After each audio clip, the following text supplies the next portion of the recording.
Hello and good morning, everybody. Thank you for joining me. If you're joining me from America, good morning. If you're joining me from elsewhere in the world, good afternoon, good evening. Thank you very, very much for being with me today. My name is Ian Harkins. I have been tutoring with Applerouth for over a decade now, to really date myself.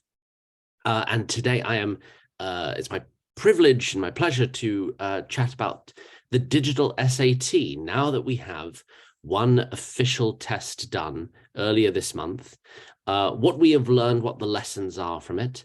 So for today, I'm going to try to present something. I'm going to try to hit three different parts, and I'm going to try to save plenty of time at the end for questions and answers, which I'll do my best to tackle.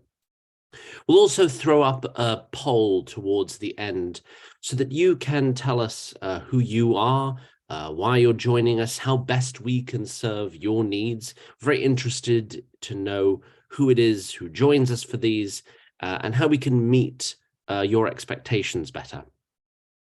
So thank you. Without further ado, let's get started. We are Applerouth. We are a tutoring company based out of Atlanta who believes firmly in the idea that when you change student self's beliefs, you change their lives. And how do we go about doing that? Through our three prongs of academic tutoring, test prep, and executive functioning coaching.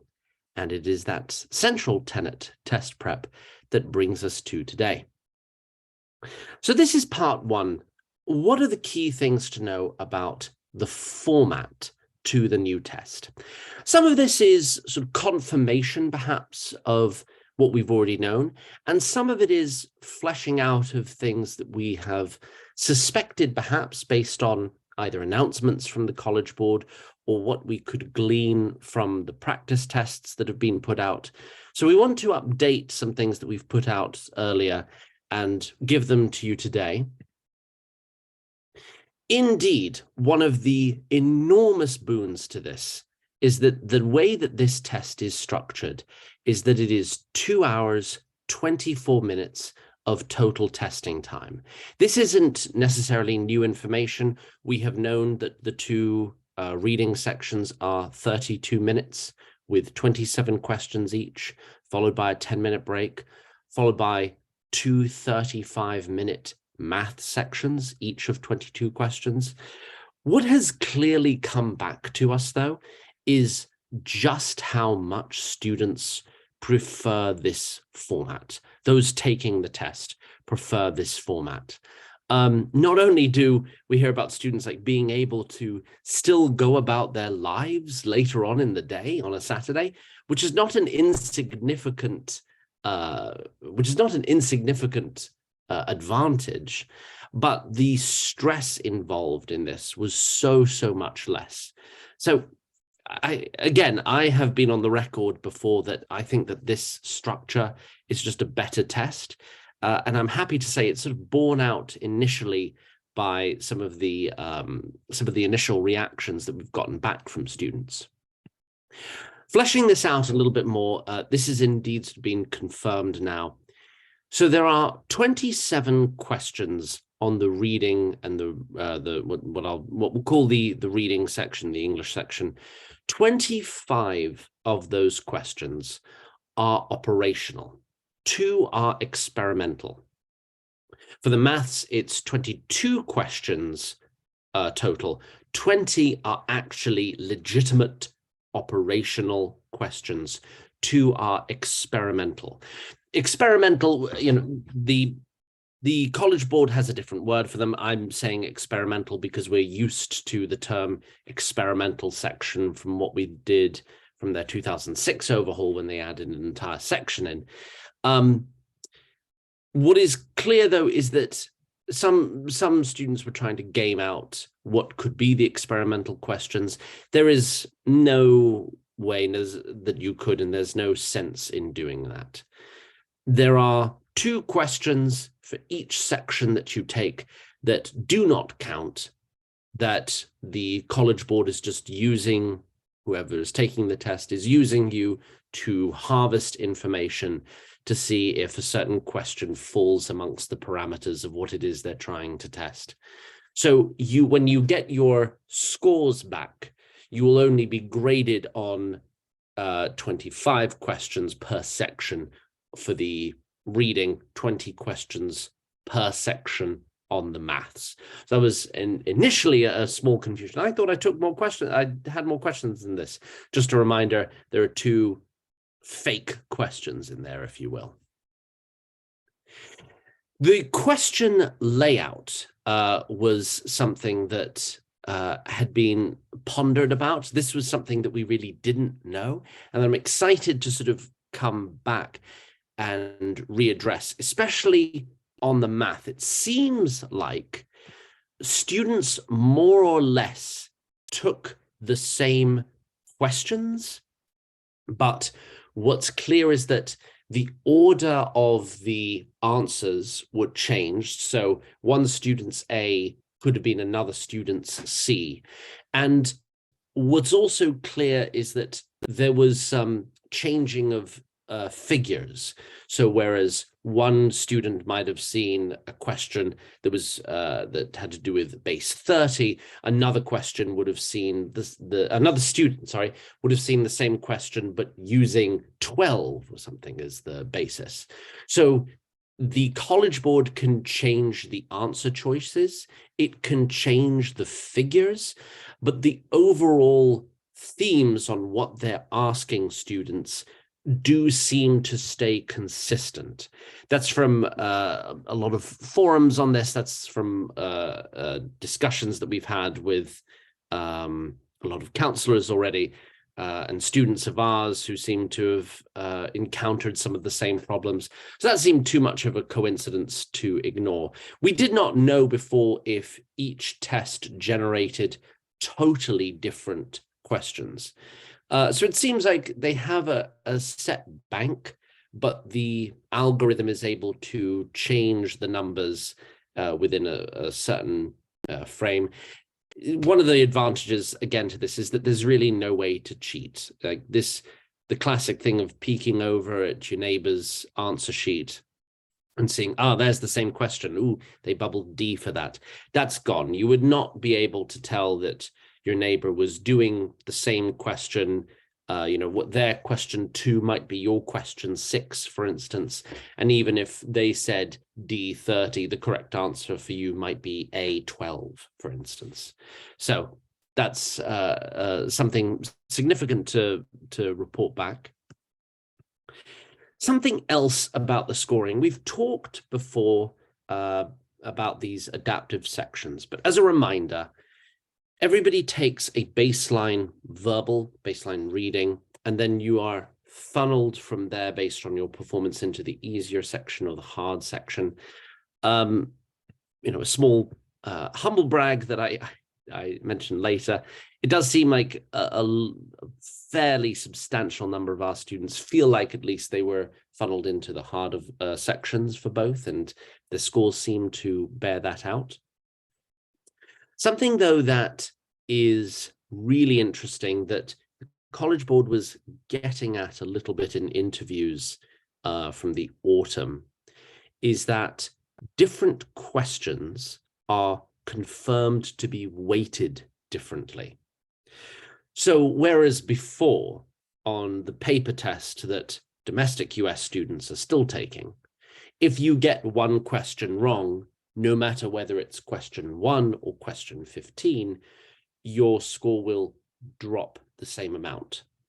Here, that is not the case. It's confirmed that different questions are treated differently by the algorithm. And in so discussing this, the College Board has said once more, like, don't even try to game out the algorithm. Don't try to work out, geometry questions, for instance, weighted more heavily. We've been promised more information on this by the end of this calendar year. However, for this year at least, through these digital SATs internationally and probably the PSATs, we're just going to have to live with the fact that we're not quite sure how this algorithm yet is working. The College Board has talked sort of paternalistically, confidently about this and about its performance. So we'll be able to see more a bit later on in the year, but suffice it to say for now, different questions count differently and will indeed, probably from the baseline, help to funnel you into either the easier or the harder. And then once you're in those sections as well, affect your scores differently towards the end. Some confirmations about what we've seen before. So again, the reading passages are shorter. There are only one question per passage. They're not necessarily easier. We've seen poetry. We've seen old-timey English language. We've seen Sense and Sensibility in the practices. We've seen a Shakespearean sonnet. One student of mine from Nigeria saw a John Donne sonnet, which was, it's pretty thick language, certainly. Some of the things that students did note were perhaps more challenging was the switching from new topic to new voice, and how doing that required quite a bit more mental agility than some of the practices that they have done back when it was still the paper test. Counterbalancing this, though, we have seen a predictable grouping of questions by type, which I'll show you in the next slide. But what we do see is, again, practice is going to be really, really important here, because you're going to be able to get into the mindset of, okay, first it's vocab and context, and then it's well, here, why don't I show you? Then it's text structure and purpose. We can follow up with transitions and rhetorical syntheses. Something just to note, not all modules have every question type. That is, again, something that we were not sure of. Do each of the official tests have to go through every one of these reading section, these verbal section questions? And indeed, no. Words in context sort of starts, and it seems like it's always like 5 or so-ish to start off. Indeed, there's sort of the more straightforward beginner type questions, if you will. I think they're trying to ascend in difficulty level.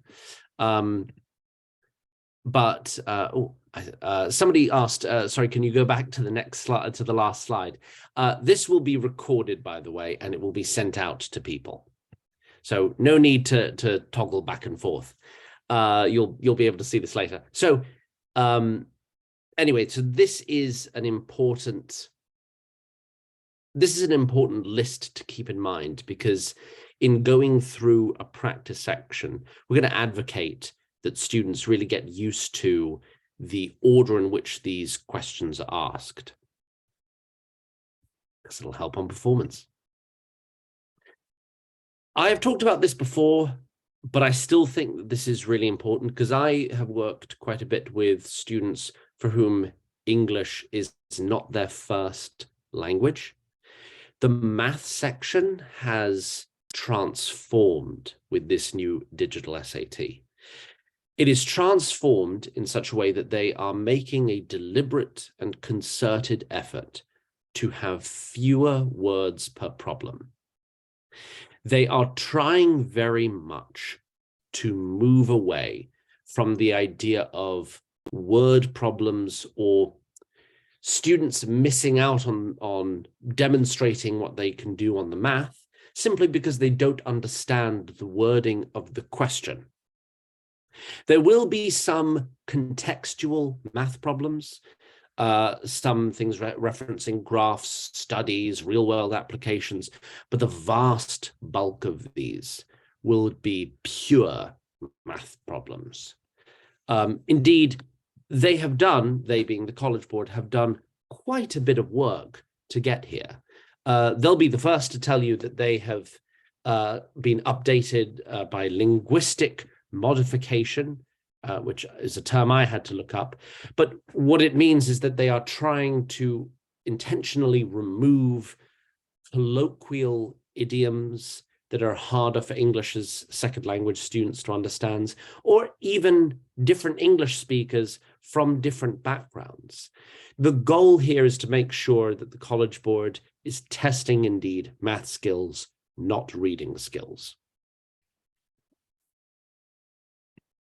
Which is something, again, I'm a huge fan of. One other significant development, the content, as I'll say later on, is largely the same. One big thing that I do see changing is that the frequency of geometry and trigonometry questions, as we have seen in some students' reports already, the frequency of these topics has almost doubled. It was previously a sort of nondescript 8%, and now it's 15%. What stayed the same? The content is largely unchanged. The material that you are expected to know is still the same. The skills that you are supposed to develop for the reading passages are indeed the same. The math that you are tested on is still the same types of high school maths. Just as we said, the number of word problems is decreasing. There are, some exceptions do include the change in format to accommodate the reading sections. Obviously, for the reading, we no longer have those SAT evidence-based questions, which were those paired questions that we're used to. Those have gone away. And significantly, the scoring stays the same, in case that was unclear. You are still given 2 scores out of 800 for a total of 1,600, that SAT brand that we're so used to. What do you get out of 1,600? The College Board has indicated that students who have scored a certain amount on their paper test should expect to score similarly on their digital versions. They have promised to release data that will validate this later on, and it is in their financial interest to do this. Because if the scores are truly equivalent, then colleges and universities, who are ultimately the arbiters of this, will be convinced that they don't need to create new concordance tables matching what does this score on the SAT mean with this score on the ACT. The College Board wants to keep this together because it will make their test more appealing if colleges and universities, again, know what to do with it. So I do have faith that they are correct about this, because I think that their business model relies on this being correct. But again, this is something else to continue to watch out for in the coming months, to see what type of evidence they release. Part 2.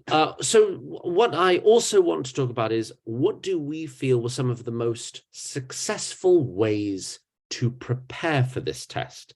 And what do maybe I envision we will continue to see going forwards? I talked a little bit about this for the reading section already, with how we notice that it's the same tranches of questions in the same order. But there's even more to it than that I think separates the digital SAT from the paper test. Certainly, being familiar with the Blue Book app is key. So if anybody is thinking about taking the next set of digital SATs, please go and download the Blue Book app. No time is too soon. And familiarize yourself with how this test works. Like some of the students who are coming to us now are people who went in sort of more blind, if you will, who didn't have time to play around with the app. Whereas students we were working with beforehand, one thing that we were really urging them to do is to say, download this now, 2 months early, and play around with it. We had fun doing that. Desmos continues to be a game changer. Desmos is a graphing calculator that is freely available on the internet. Students can use it now for math class, but now Desmos is built into the Blue Book app so that you have it for every question on the test.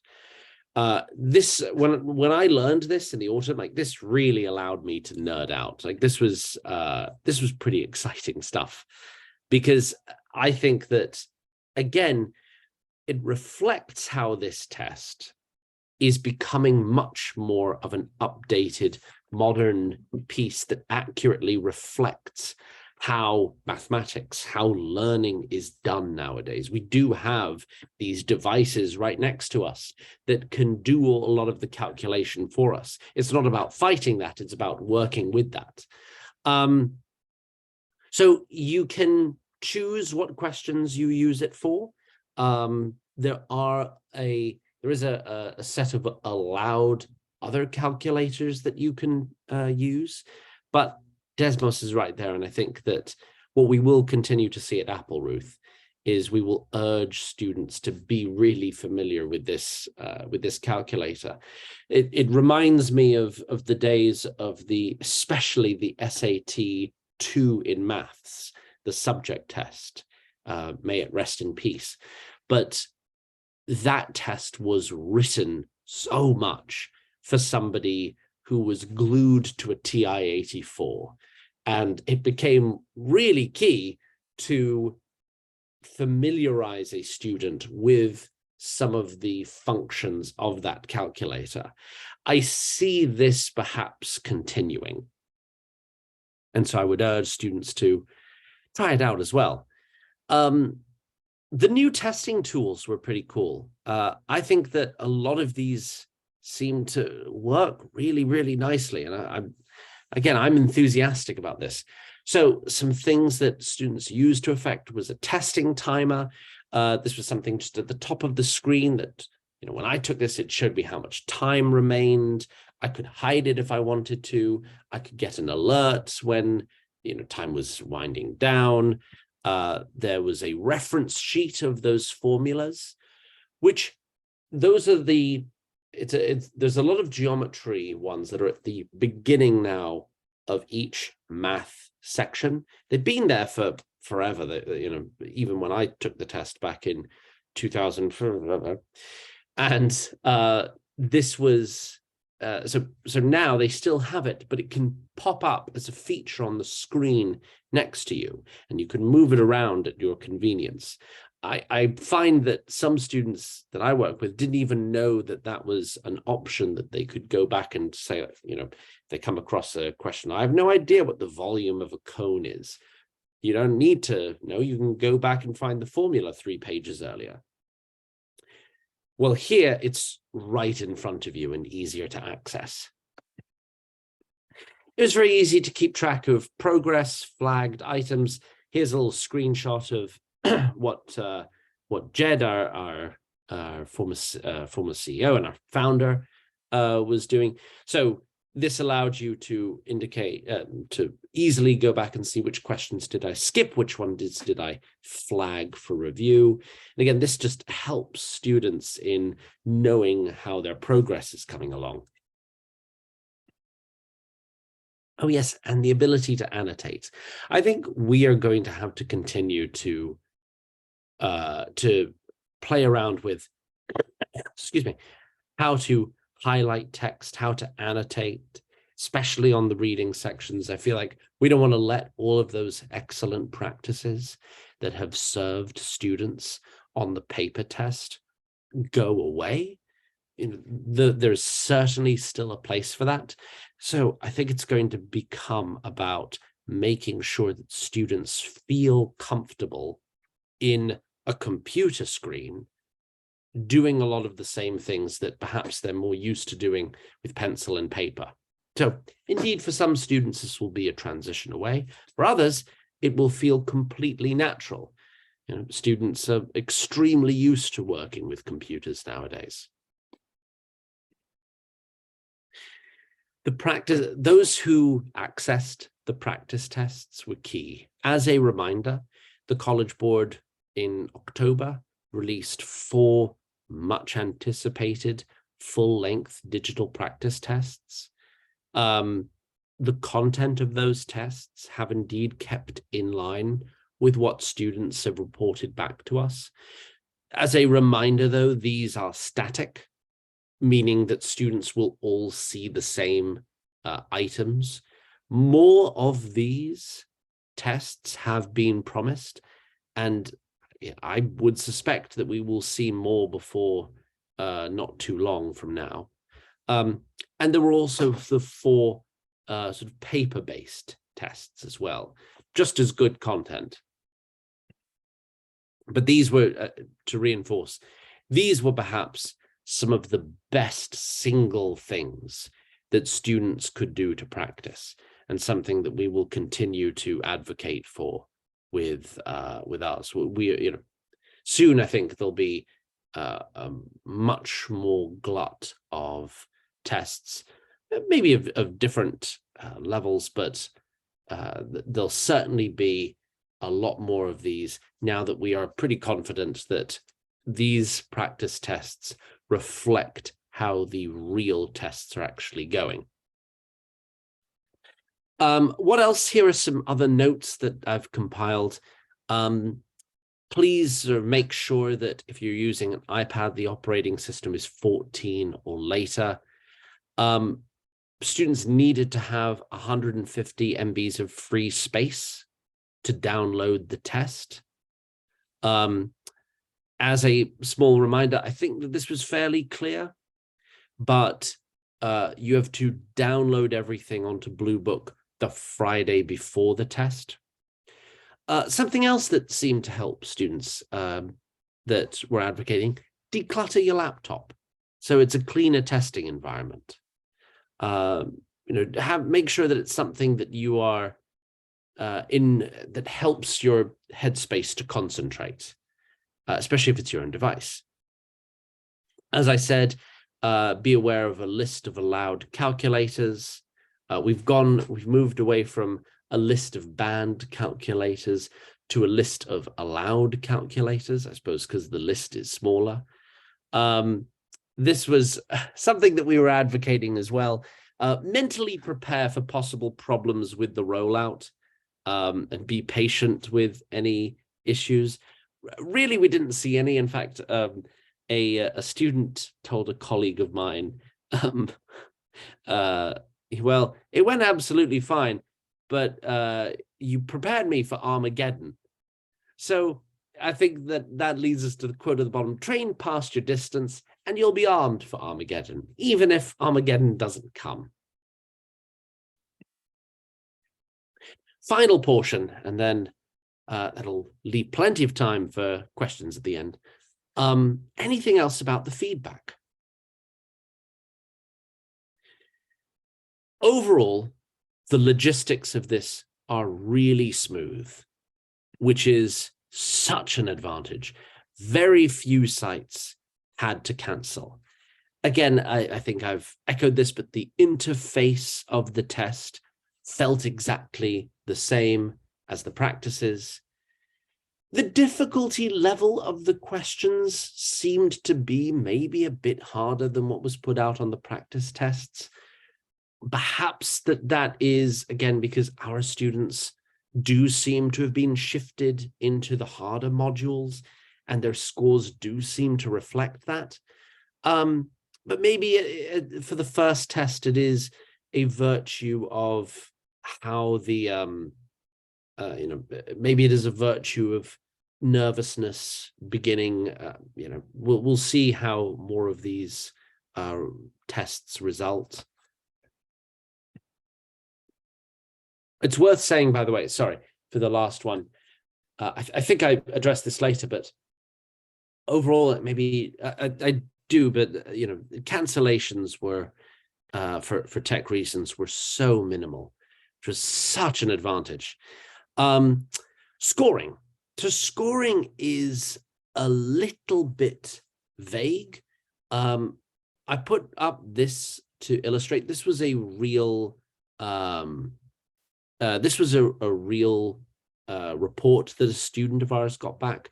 So as I said, there's no way to determine exactly how many questions a student got wrong.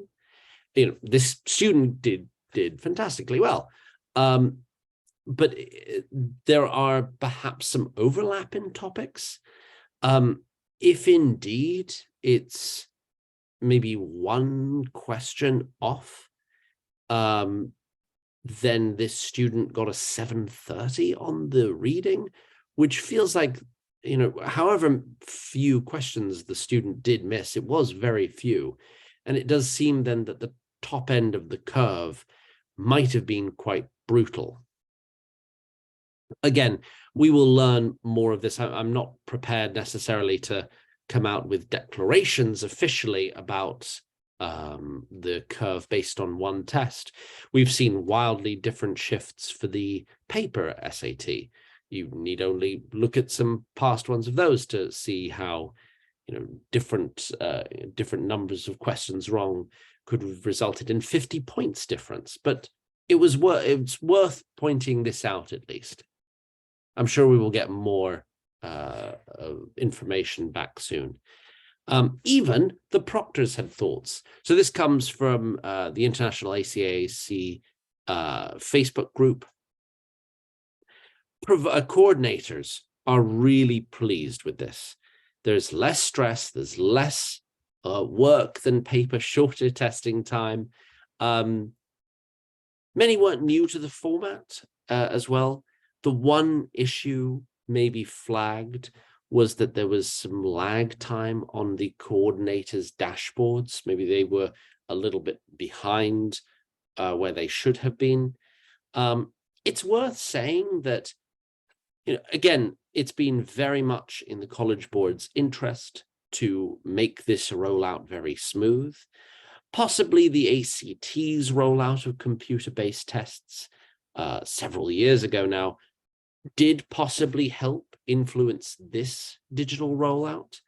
The College Board was able to learn from some mistakes and know when to deploy this test. Tests taken on computer outside of the US aren't at all new. The GRE and the GMAT have been using them for decades. And it's also worth saying, I didn't have it written here, but it is also worth saying that I think the College Board, who's responsible as well for administering the AP exams, the advanced placement exams, did also learn a thing or two about digital computer testing from the times of the pandemic. I think that there were a lot of lessons learned there, so that when they were about to do this, they were really, really ready to do this. So again, I think we've got one official test under our belts. However, I'm optimistic for the rest of them and for when it will come to the United States as well. A big takeaway that you cannot get away from, this continues to be the case. And I think that this is extraordinary, and I'm happy to bring it here. 80% of students responded that they found it to be less stressful. And I know this is College Board's numbers, but they said every single educator reported having a positive experience. 100% is a very big number in stats, but nonetheless, the College Board has put in place several stopgaps. Their tech response seems to be very well organized. They listen to proctors and educators' needs. Any issues they were able to resolve pretty soundly. Oops.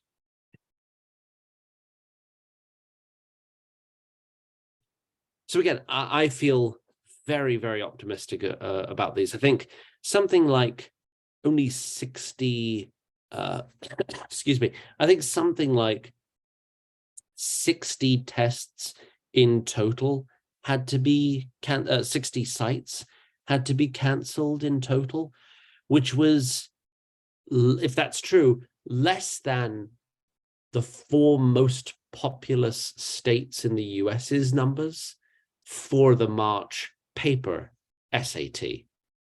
Now, that feels extraordinary and worth noting. Like 60 is an incredibly low number, and I think matches what the College Board has been trying to do, which is to improve reliability and security while also offering a better customer service experience for both the students and for the proctors. Again, I feel, wrapping this up, I feel tremendously optimistic about how the rest of this year is going to go internationally. We'll continue to do these and update with what we've learned, but the signs sort of point in a good direction for this. Anyway, thank you all for being part of this. I've managed to leave plenty of time for questions. As a reminder of who we are and what we do, these are the 3 prongs of Applerouth's business and our offerings: academic tutoring, test prep, and executive functioning coaching. If today has left you feeling like you'd like to talk to us more, we are only too delighted. Here's our number, or you can find us on applerouth.com. We're going to throw up now a quick poll. Like I said, again, it's just that we would love to know who you are, how best we can serve you, what brought you to us today. And while you're doing that, I will very, very excitedly try to get to some of the questions. I've glanced at some of them as they came in. I thought they were great, great questions.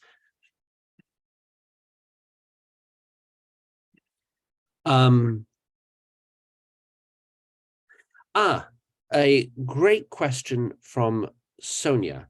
Are the weighted questions only on the baseline section, or are there also weighted questions on the adaptive sections? Sonia, lovely question, because I'm really not sure. I do think we know, I'm going to say this with like 90% confidence. I do think that we know that the adaptive sections are weighted. I do not know for certain whether the baseline ones are or are not as well. I really do suspect that they are. Again, this was one of the things, though, that I think we are waiting for more information, that the College Board has promised to be deliberate in giving us before the end of this calendar year. There's an article that I've shared previously, but it does talk about how they exude confidence about the ways in which their algorithm does apportion scores and give importance to different questions. I think this is the testing realm of the future. And I think that if they're using it for one section, why wouldn't they for another? I'm not sure what they would gain by not. But so I'm going to say I think I'm very confident that they would, but with the caveat that I don't actually know for sure, Sonia. And as soon as we get more information, we'll do another one of these. Someone else asks, have any colleges confirmed they will superscore a paper SAT with a digital SAT score? Not yet. They've been waiting for this to come. Like I said, I think that they will. They've probably been waiting for these scores to come out. If you have done well on the paper-based test, just be assured that I think we know, again, that the College Board really, really, really wants this to be the case. And your question underlines something that I think you know. It's ultimately up to colleges and universities to decide whether or not they will superscore this. It's the College Board can want this all they like, but I think that they are hedging their bets a little bit with this yet. So no, they have not officially confirmed this. Do students get to find out how many questions they got wrong? So I covered this total number wrong over 2 math sections. So I covered this. Their reporting isn't quite clear yet because they talk about topics, but certain questions can overlap on topics. We've seen this already with past ones. And again, some of the confusion behind this that I think students need to be attuned to is that, again, that you are being actually graded on fewer questions than you think from just the test. You take 22, 44 math questions in total over 2 sections. You're only being graded on 40. Are the weighted questions? No, I've already done that one. When do you receive your score? Lovely question. So if you had taken the digital SAT on the 11th, your scores actually came out over the weekend, so you should have it.